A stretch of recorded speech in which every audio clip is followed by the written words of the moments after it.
याकूब अध्याय 2 पक्षपात के विरुद्ध चेतावनी। हे मेरे भाइयों, हमारे महिमा युक्त प्रभु यीशु मसीह का तुम्हारा विश्वास पक्षपात के साथ न हो, क्योंकि यदि एक पुरुष सोने के छल्ले और सुंदर वस्त्र पहने हुए तुम्हारी सभा में आए और एक कंगाल भी मैले कुचले कपड़े पहने हुए आए और तुम उस सुंदर वस्त्र वाले का मुंह देखकर कहो तू वहाँ अच्छी जगह बैठ है, और उस कंगाल से कहो तू यहाँ खड़ा रहे या मेरे पाँव के पास बैठ है, तो क्या तुमने आपस में भेदभाव न किया और बुरे विचार से न्याय करने वाले न ठहरे? हे मेरे प्रिय भाइयों, सुनो कि क्या परमेश्वर ने इस जगत के कंगालों को नहीं चुना कि विश्वास में धनी और उस राज्य के अधिकारी हो जिसकी प्रतिज्ञा उसने उनसे की जो उससे प्रेम रखते हैं? पर तुमने उस कंगाल का अपमान किया। क्या धनी लोग तुम पर अत्याचार नहीं करते, और क्या वे ही तुम्हें कचेड़ियों में घसीट घसीट कर नहीं ले जाते? क्या वे उस उत्तम नाम की निंदा नहीं करते जिसके तुम कहलाते हो?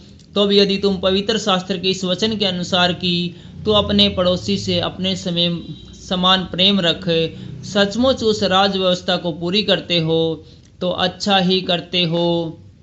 पर यदि तुम पक्षपात करते हो तो पाप करते हो और व्यवस्था तुम्हें अपराधी ठहराती है, क्योंकि जो कोई सारी व्यवस्था का पालन करता है परंतु एक ही बात में चूक जाए तो वह सब बातों में दोषी ठहर चुका है।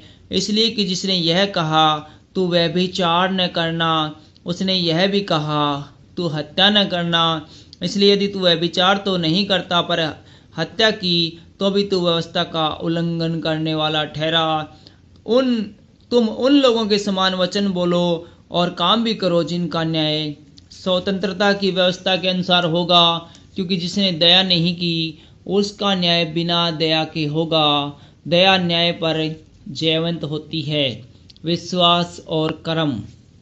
हे मेरे भाइयों, यदि कोई कहे कि मुझे विश्वास है पर वह कर्म न करता हो तो इससे क्या लाभ? क्या ऐसा विश्वास कभी उद्धार कर सकता है? यदि कोई भाई या बहन नंगे उगाड़े हो और उन्हें प्रतिदिन भोजन की घटी हो और तुम में से कोई उससे कहे कुशल से जाओ, तुम गर्म रहो और तृप्त रहो, पर जो वस्तुएं देह के लिए आवश्यक है वह उन्हें न दे तो क्या लाभ? वैसे ही विश्वास भी यदि कर्म सहित न हो तो अपने स्वभाव में मरा हुआ है। वरन कोई कह सकता है तुझे विश्वास है और मैं कर्म करता हूँ, तू अपना विश्वास मुझे कर्म बिना तो दिखा और मैं अपना विश्वास करके कर्म के द्वारा तुझे दिखाऊंगा। तुझे विश्वास है कि एक ही परमेश्वर है, तू अच्छा करता है। दुष्ट आत्मा भी विश्वास करते हैं और थराते हैं। पर हे निकम्मे मनुष्य, क्या तू यह नहीं जानता कि कर्म बिना विश्वास व्यर्थ है? जब हमारे पिता अब्राहम ने अपने पुत्र इसहाक को वेदी पर चढ़ाया तो क्या वह कर्मों से धार्मिक न ठहरा था? अतः तूने देख लिया कि विश्वास ने उसके कामों के साथ मिलकर प्रभाव डाला है और कर्मों से विश्वास सिद्ध हुआ और पवित्र शास्त्र का यह वचन पूरा हुआ।